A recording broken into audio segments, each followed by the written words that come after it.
Mheshimiwa Dr. Samia Suluhu Hassan, Rais wetu wa Jamhuri ya Muungano wa Tanzania,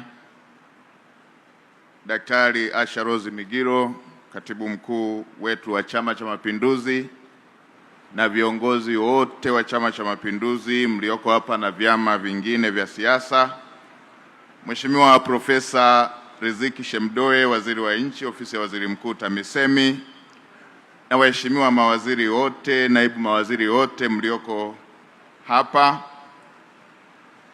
Mheshimiwa Albert Chalamila, mkuu wetu wa mkoa, pamoja na wakuu wa mikoa jirani mlioko hapa, makatibu wakuu, naibu makatibu wakuu mkiongozwa na ndugu Adolf Ndunguru, katibu mkuu ofisi ya waziri mkuu TAMISEMI, pamoja na viongozi wote wakuu wa taasisi na mashirika yote ya umma na mashirika binafsi, Mheshimiwa Florent Kiombo, mwenyekiti wa kamati ya kudumu ya Bunge ya tawala za mikoa na serikali za mitaa, waheshimiwa wabunge wote mlioko hapa wakiwemo waheshimiwa wabunge wa Dar es Salaam,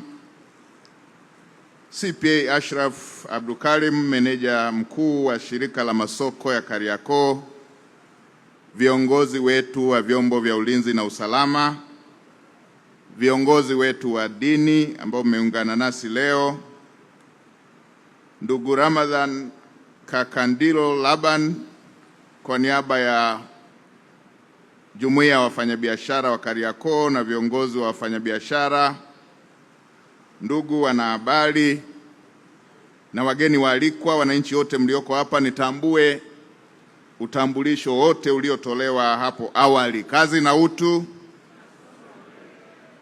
Mheshimiwa Rais, maelezo ya awali yamekwisha kutolewa kikamilifu. Nitumie fursa hii kukupongeza sana kwa kazi kubwa unayofanya bila kuchoka, na uamuzi wako huu wa kuja hapa wewe mwenyewe kufungua soko hili ni ishara ya kujitoa kwako kwa ajili ya Watanzania, na ni ishara ya azma yako njema ya kurejesha tabasamu kwa wafanyabiashara wa Kariakoo na wananchi wote wa mkoa wa Dar es Salaam kufuatia janga la moto lililojitokeza kama tulivyokwisha kuambiwa.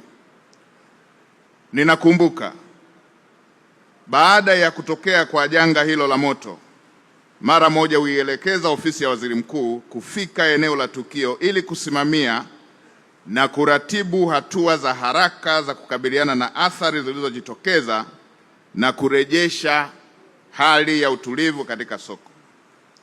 Sambamba na hilo, ulielekeza Wizara ya Fedha kutafuta fedha kwa kubana matumizi yoyote yasiyo ya lazima ndani ya serikali ili fedha ipatikane kwa ajili ya kurejesha jengo hili la soko la Kariakoo, na tena ukaelekeza lijengwe jipya na kuliboresha lililokuwepo na tena liwe bora kuliko lile lililokuwepo.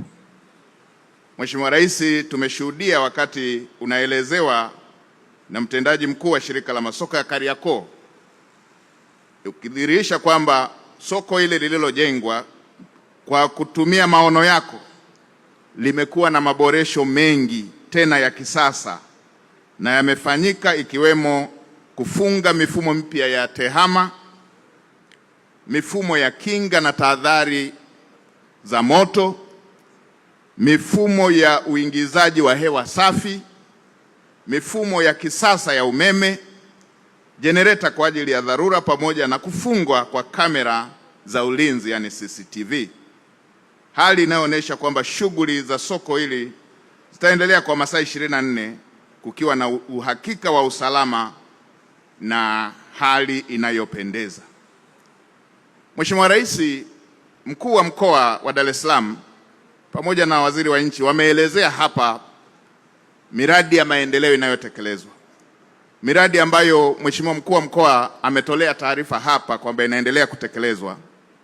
Hii ni miradi kwa ajili ya mkoa wa Dar es Salaam. Ni miradi ambayo inatekelezwa katika mkoa wa Dar es Salaam.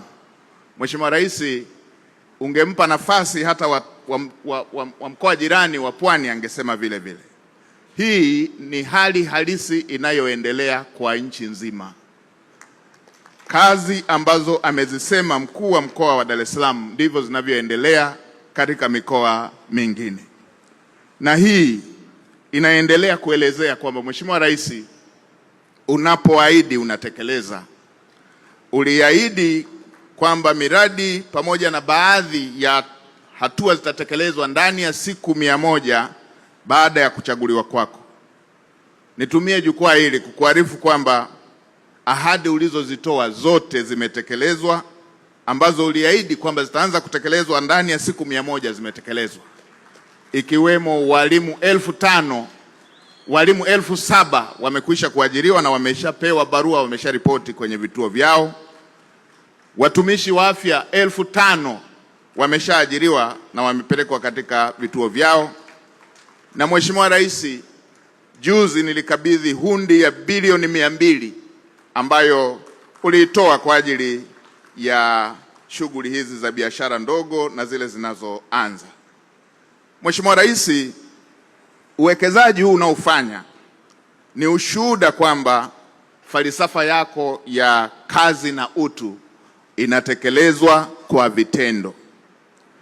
Nikuhakikishie Mheshimiwa Rais, tutaendelea kusimamia maelekezo yako kwa weledi, uadilifu na uwajibikaji mkubwa, ili kote ambako umeelekeza kazi ifanyike iweze kusimamiwa na kufanyika. Na Mheshimiwa Rais, uliniita ukanielekeza kwamba mbali na soko hili la Kariakoo pamoja na masoko mengine ambayo yanaendelea kujengwa, umeelekeza katika mwaka wa fedha unaokuja kila jiji, manispaa na halmashauri ambazo zina wafanyabiashara wengi kuanze kutengwa 5% nyingine sambamba na zile zinazotumika kwa ajili ya makundi ya vijana, wanawake na makundi ya watu wenye ulemavu, ili 5% hizo ziende kujenga miundombinu ya masoko. Mheshimiwa Rais, tayari tumeshakaa na wizara zinazohusika ikiwemo Wizara ya Fedha ili kuweza kutekeleza maelekezo yako haya. Mheshimiwa Rais, tunakupongeza kwa mara nyingine kwa kazi kubwa unayofanya, na niwahakikishie Watanzania nchi iko katika uelekeo sahihi, inasonga mbele kwa mwendo kasi sahihi, na Mheshimiwa Rais, tuna uhakika mambo haya yote ambayo umeyaelekeza yatafanyiwa kazi, na tumejipanga mimi pamoja na waheshimiwa mawaziri pamoja na wakuu wa mikoa kuendelea kutembelea maeneo haya ambayo miradi inatekelezwa ili kuweza kuhakikisha kwamba maelekezo yako yanatekelezwa kwa usahihi. Hadhara hii Mheshimiwa Rais ni ya kwako. Pamoja na hafla hii ya leo, nimalize kwa heshima kubwa na taadhima kukukaribisha ili sasa uzungumze na hatimaye kufungua rasmi soko kuu la kimataifa la Kariakoo. Mheshimiwa Rais, kwa heshima kubwa, karibu uweze kuongea na hadhira hii pamoja na Watanzania.